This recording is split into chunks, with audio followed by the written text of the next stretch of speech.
Hello YouTube. Just wanted to give you an update today, July 25th, 2012. Give you an update on these mass fish kills. I find them interesting and very much an indication of where we're at prophetically in regards to the return of Jesus Christ. Now, you may not believe in any of that.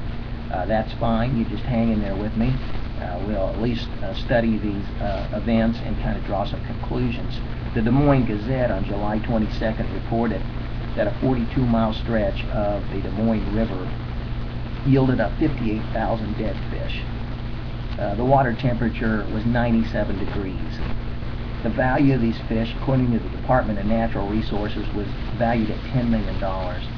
Shovel-nosed sturgeon, their eggs, we get caviar from their eggs, $116 a pound for shovel-nosed sturgeon.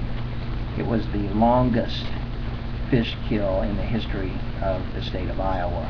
Daytona, Florida, down there at a place called Armon by the Sea, had hundreds of thousands of dead whiting over a 2-mile stretch of beach. They originally tried to blame that on shrimp boats getting too close to the shore. I find that pretty humorous. Yesterday I read from the Southern Maryland News, a place called Piney Point Beach near Piney Point Lighthouse, 2-mile stretch of beach, just yielding up thousands of dead fish. These fish averaging 1.5 feet in length. In Alberta, Canada, they had a big fish kill, thousands of dead fish at a place called Maumeo Beach, and again, large fish, lots of them. You know, about a month ago in Japan, they had 200 tons of dead sardines. They actually had to remove them with bulldozers. Guys, that's epic. That is unusual. The things we're seeing, consider the drought, epic drought now in the United States, and 66% of the country is in a drought. The earthquakes, 150 to 200 of them a day now.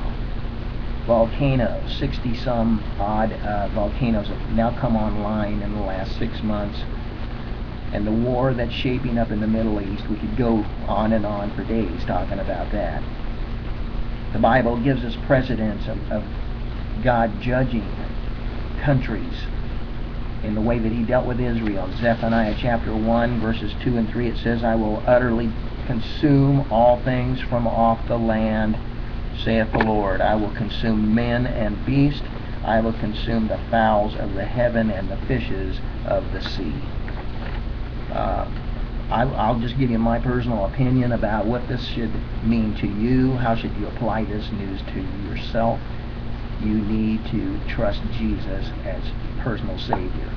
You need to be able to say, I have come to a point in my life where I am counting on, trusting in what Jesus did on that cross to be sufficient payment for my sins. I encourage you to do that. I did it 45 years ago at age 11. And He has become more and more real to me every day of my life. I'm more and more convinced and assured of where I'm going to spend my eternal destiny than I ever have in all of my life. And it is because of what Jesus did.